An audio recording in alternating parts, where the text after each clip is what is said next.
just perusing the crowd, you know. This is what Gary came up with. This is the L.A. Drew design. Gotcha. I don't know. That's what L.A. Drew does for sand shed.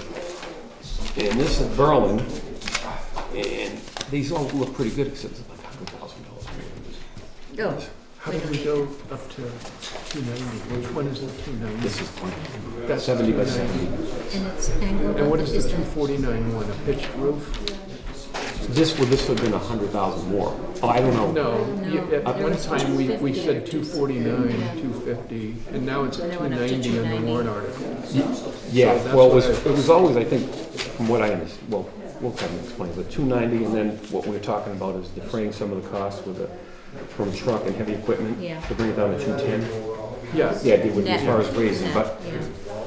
he feels pretty good about this. The other thing about this too is that it can be done this summer if we have the support for it. All right, welcome everyone to the select meeting of January 30th. It's 3:30, so I'd like to call the meeting to order. And as usual, we'll start with the Pledge of Allegiance. I pledge allegiance to the flag of the United States of America and to the republic for which it stands, one nation, under God, indivisible, with liberty and justice for all. Thank you. And just to be sure, there are budget copies in the back, there are agendas in the back, and a sign-in sheet as well. And there are plenty of seats up front. Not always the way. All right. Did you both get to look at the minutes? Yes, I did. Any questions or comments on the minutes of the regular meeting? I do not have No, any. well, I don't have any either. I think it's good. Motion to approve? I'll make a motion to approve the minutes I will. of January 9th. I'll second. And all in favor? Aye. Aye. There you go. And then we also had a public hearing to accept the $12,112 from the state of New Hampshire. Any questions on those minutes? I have none. I will make a motion to approve the public hearing on January 24th minutes. Second? All in favor? Aye. Aye. One more. And then lastly, these are the minutes from the non-public session from January 9th, 2024. Did we just not sign these? We approved them, but we did not sign them. So we had decided to make them, to keep them disclosed. So, yeah, the January 9th. Yes, thank you. One more and one more.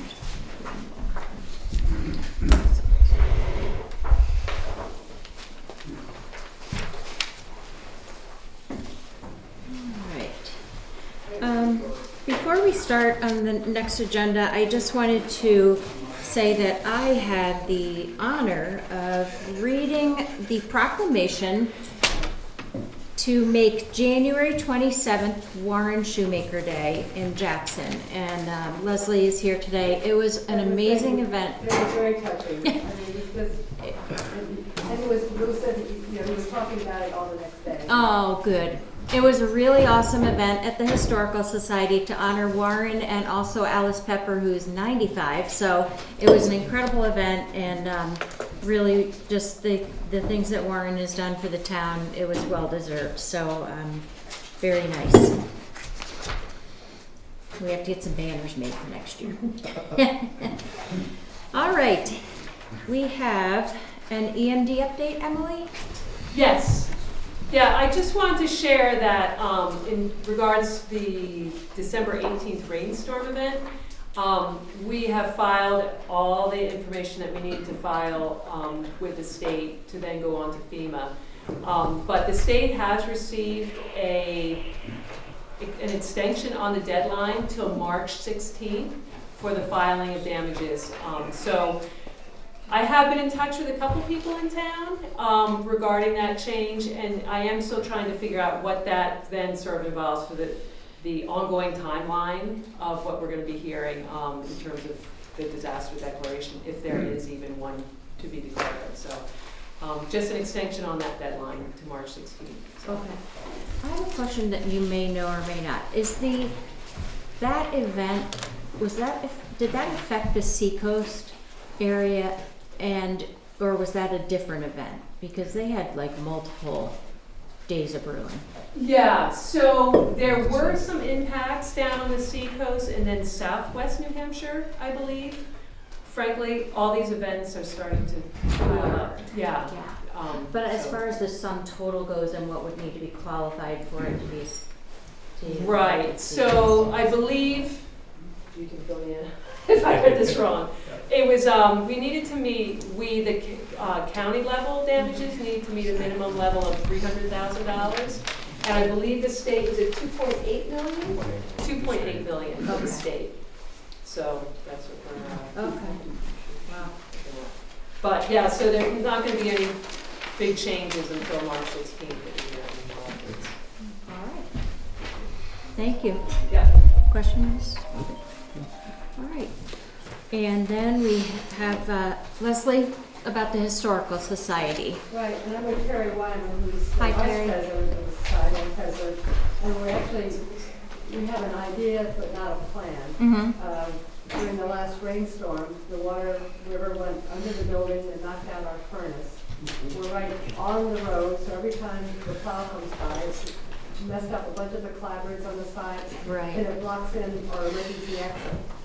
And something we never thought of, but when we met with Emily and the people from FEMA, rather than just kind of patch up the furnace or whatever, there's just a lot of problems with the building and the foundation. Maybe we should look for a long-term plan to keep this, it's on the historic register, to keep it viable for the long term. And our thought is to move it just further up the road where there's a lot more space on either side.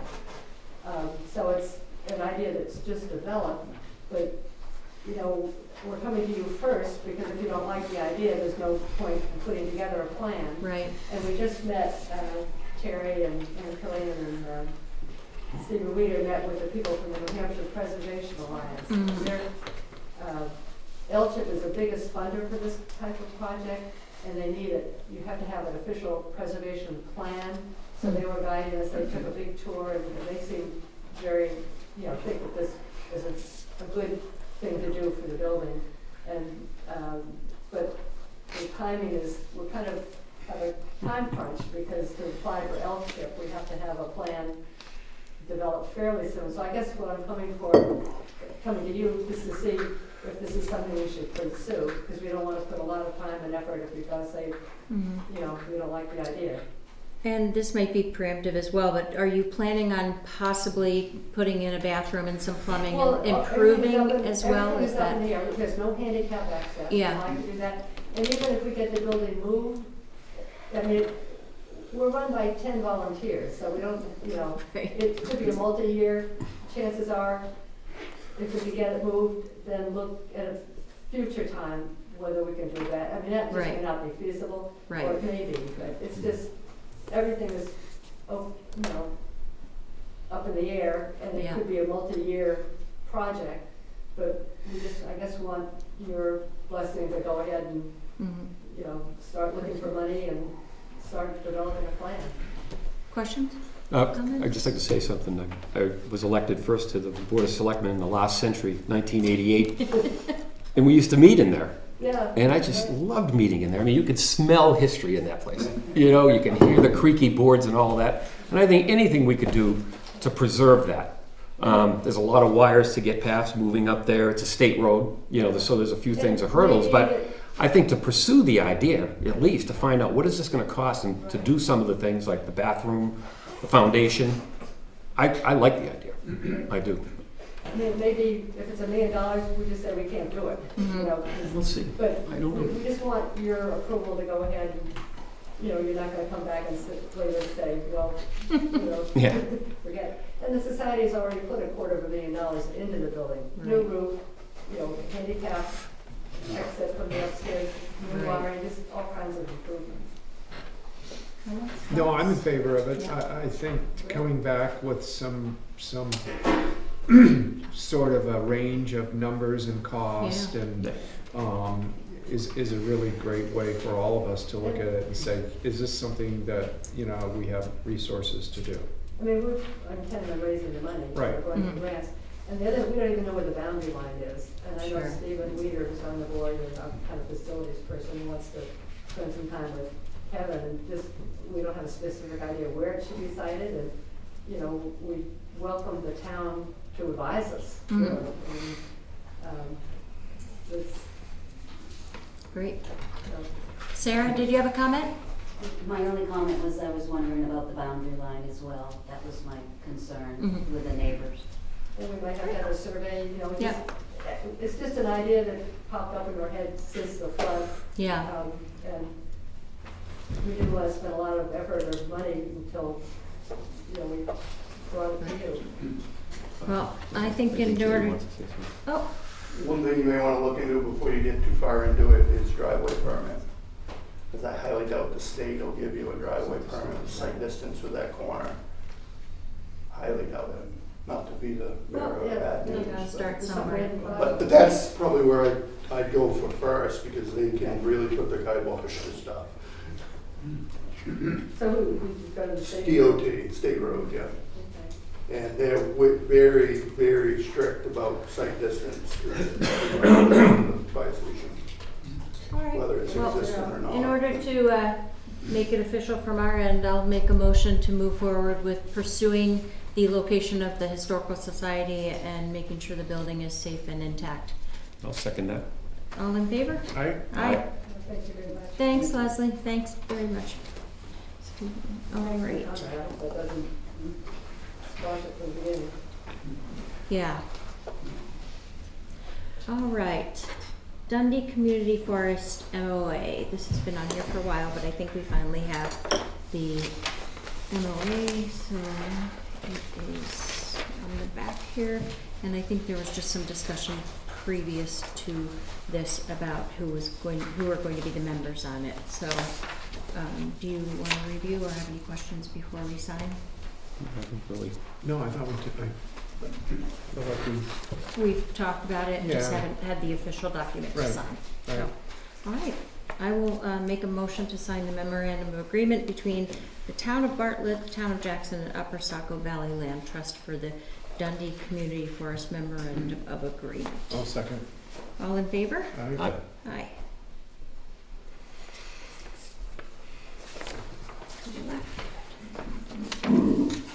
Julie, we're just signing one copy? Yeah. Okay. Barbara, can I ask one more question? Absolutely. On the furnace, the town has applied for the Insurance? insurance. Yes. Do we need to do anything, or? We received the check, but now you guys don't want to replace the furnace, or? No, but I think from the letter, we don't have to, if we're going to be moving the building or doing something, and plus it's oil, and we don't think that we should. We have 180 days to either replace it or, Do you Wanna want to return pursue it? that in Yeah, in a well, meeting, yeah, and then update yeah. us though on what you decide, just so we have Yeah. it reflected in the minutes, Yeah. but yeah, I'm sure you want to not put more money into something that's not as feasible, so. All right, we have no new short-term rentals today, and then building permits and driveway permits. Kevin, anything of note? Nope, all straightforward. All right. Do I have any public comments before we start into the meat of today? All right, today we are going to go over the budgets and the warrant articles. Next Tuesday, a week from today, we will have the second budget hearing where we will go over the petitioned warrant articles, and that will be following the select board meeting. And then our next meeting after that will be 3 weeks later, which is the 27th. Note on your calendars, if you haven't already, that the elections are on March 12th from 8 a.m. to 7 p.m. at the Whitney Center, and then town meeting is at the Whitney Center on March 14th, starting at 7 p.m. Anything else? I will make a motion to adjourn the meeting and move into the budget hearing. Second. All in favor? Aye. Aye. And that was a whopping